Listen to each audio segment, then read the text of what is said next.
Well, today is my first day really working back in the garden after being away for a week, and we've had up and down weather, but I'm going to show you how I plant my sauce patch tomatoes and how I companion plant with basil and marigolds to help with pest management and also to add some beauty and utility to my garden.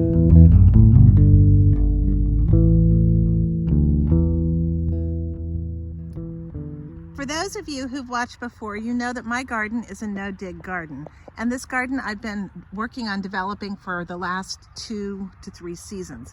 The lower part of the garden where I am now, this bed is called my sauce patch. And it is about 10 feet long. And I'm going to put in 12 Roma tomatoes. The variety I'm using is called Roma Virginia Select from Southern Exposure Seed Exchange. Now I grew these from seed.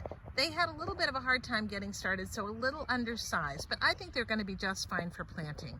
Today is warm. We are well beyond the frost potential here in Central Virginia, and my outlook for the next 10 days is for nights no lower than 50 and days in the 70s and 80s. So this is really perfect. In fact, I think it's going to storm this afternoon, which will give this a nice drink in. So in addition to the tomatoes, obviously, that's what my goal is, I'm going to do some companion planting today. And in and around this patch, I'm going to be adding some basil. I have some Genovese basil here and also some Balsano basil here. And I also am going to just direct seed some marigolds. I have found that marigolds are really not only beautiful, but really help with pest management in the garden. My plants are going to be spaced relatively close together. I put them about 12 inches wide between plants, or a little bit over. The planting process really could not be easier. You're just going to dig a hole. You're going to dig it nice and deep, deeper than your seedlings.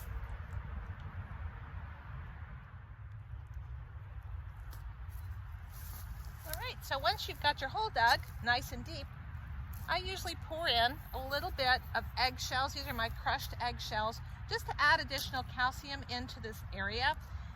It's not absolutely essential, but I do it. And I'm going to add a little bit of organic granular fertilizer in as well, just into the bottom of the planting hole, and I'm going to mix that around really nicely. I'm going to carefully take my seedling and I'm going to plant this. Now notice what I'm going to do. I'm going to pull off these first leaves, and this might seem sacrilegious, but I'm actually going to pull off the next leaf up as well.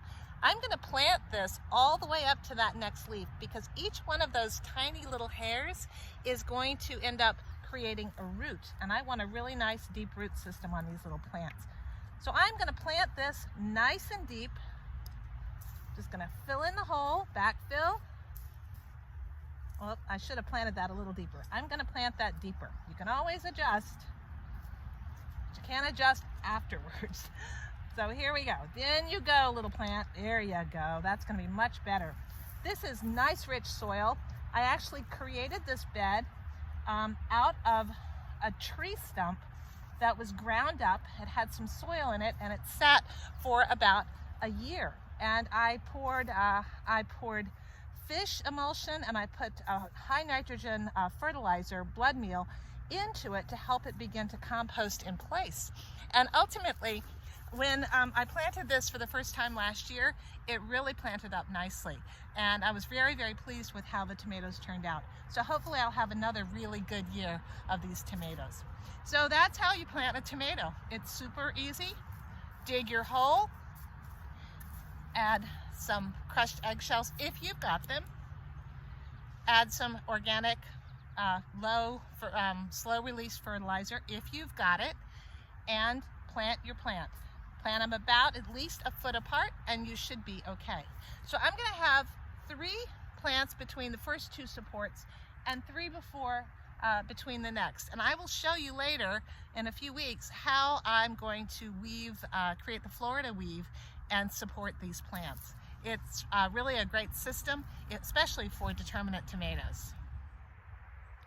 Now that I've got my tomatoes planted, I'm now going to plant some marigolds and some basil on the ends of the beds. I might also plant a marigold or two on the sides as well. These tomatoes will grow tall and thick, so you don't want to crowd them out too much, but I do want to get the protection of the basil and the marigolds in around the bed. So that's what I'm going to do now. This bed is approximately 3.5 to 4 feet wide, and so I'm going to take advantage of that. On the ends here, I'm going to put some marigold seeds. These are French marigold. They're called Spanish brocade, and they are very pretty. So marigolds are super easy to plant. Don't be scared to plant from seeds. These will come up in just a matter of days. Now, I told you I have a no-dig garden, and people say, well, why did you dig in here? You can dig, you just don't dig deeply every year. Every fall, I put a big layer of compost and leaves on top of this bed, and so it's ready to plant pretty much when I come this time of year. So I have just put in 3 planting holes of the French brocade marigold seeds.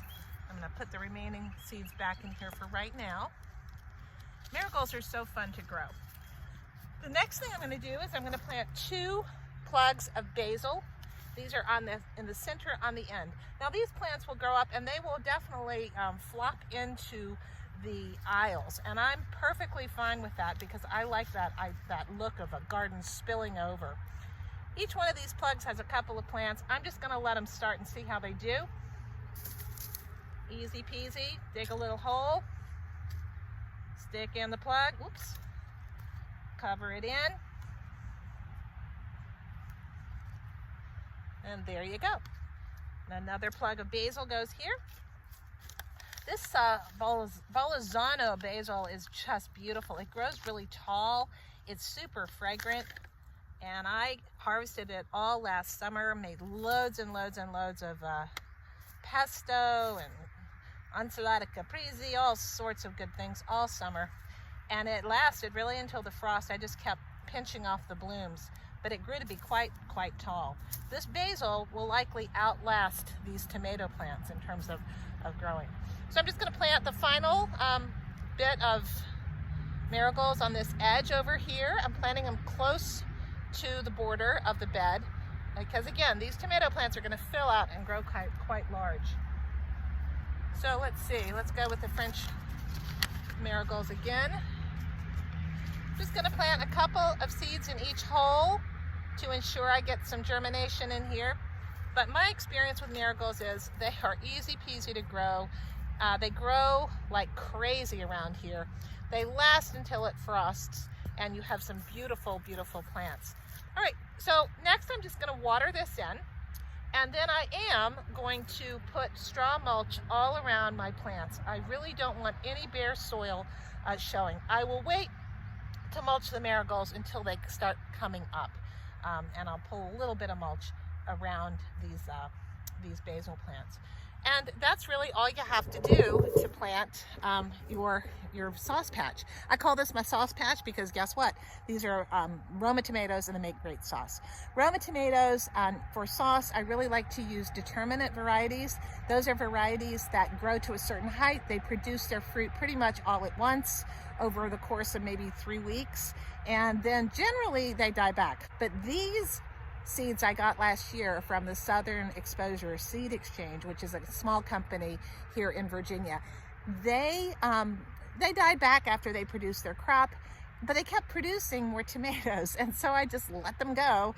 And I ended up, I had 16 plants, and I ended up with 48 quarts of crushed tomatoes, probably 2 cases of tomato sauce, and 3 quarts of sun-dried tomatoes. So it was really, really super productive. I hope you'll follow me and subscribe, and thank you for watching today.